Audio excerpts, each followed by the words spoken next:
Hey everybody, this is Modern Refugee. I wanted to do a video for you guys today talking about Grandpa's old 22.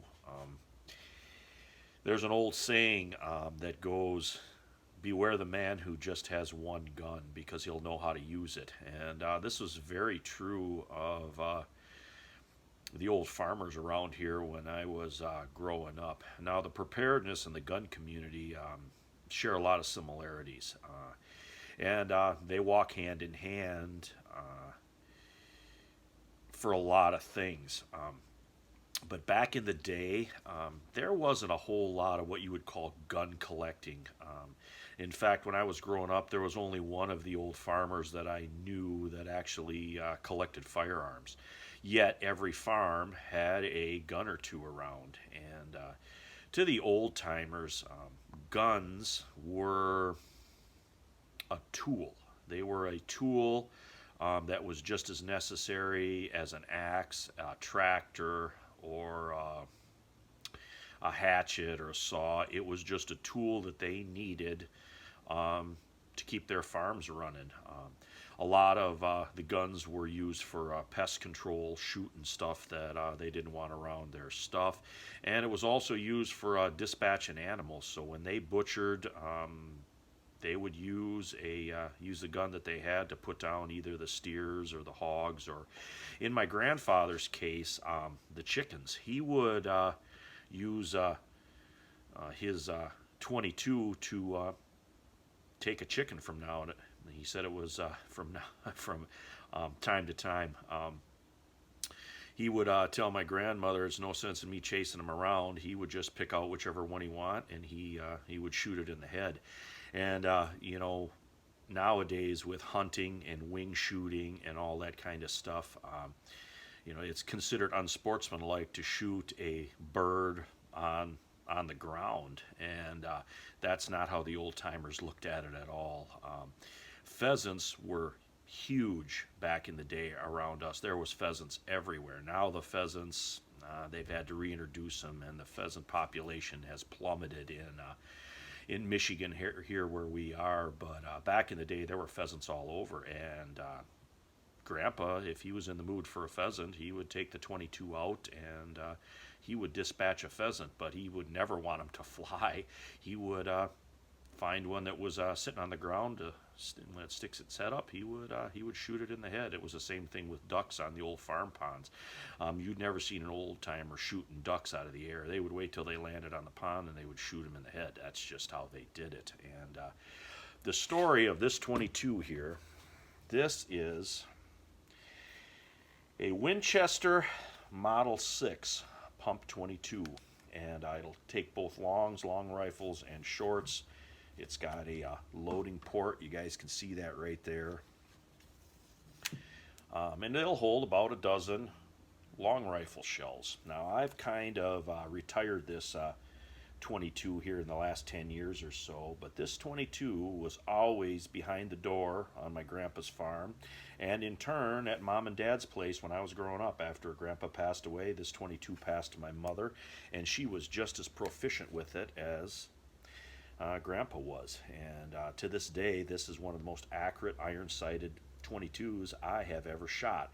And it especially likes Winchester and CCI ammunition. You guys can see the thumb screw right here, because this gun, you can actually take it apart. You unscrew that screw and this gun will break down into two pieces. Now this tape that's on here, there was always some type of tape on the grip of this, and what grandpa's reason was for that, I don't know. I've taken the tape off because I thought maybe there was like a crack or something in the stock there, but there isn't. For whatever reason, there was always some type of electrical style tape. Back when I was a kid, it was the cloth electrical tape, or the kind of fibrous electrical tape. I've replaced it since then with just regular modern day electrical tape, because the other tape that was on here kind of fell apart. But this 22, my grandfather got in trade, and he was a small man, and he had a larger 22. And that larger 22, he didn't particularly care for it because it was a lot heavier than what this one was. So he actually traded that 22 for this 22 from another farmer that was around here. So that is the story of Grandpa's 22. He always kept it oiled up and always kept it basically loaded and ready.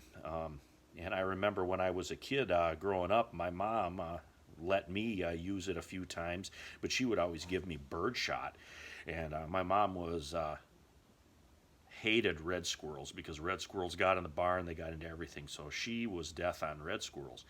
Well, she sent me out with 22 birdshot to kill these squirrels that were around and being pests. And I tried killing a couple of those squirrels up in the trees with 22 birdshot, and it didn't work. And I went back and told Mom, and I was young at the time, 9, 10 years old. I told Mom, I said, Mom, I can't kill these squirrels with these. You got to give me some real bullets.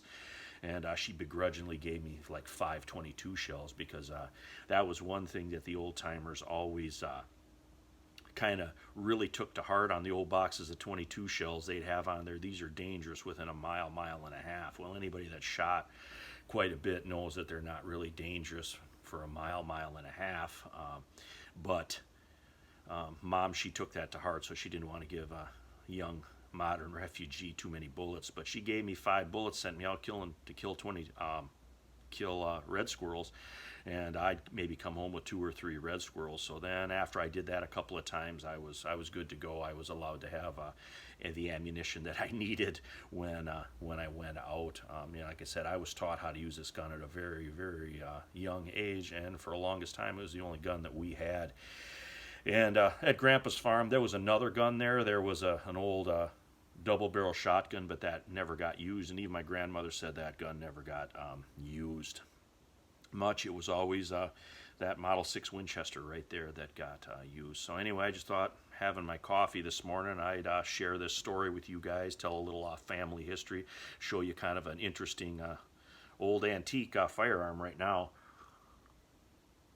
I imagine if you'd want to go find one of these, they'd be pretty hard to come by, and probably not made in the United States anymore. But anyway, this is Modern Refugee. Hope you guys enjoyed this little story here and a little walk down memory lane and show you an old piece of equipment that the old farmers would use to help them on the farm. But anyway, you guys take care.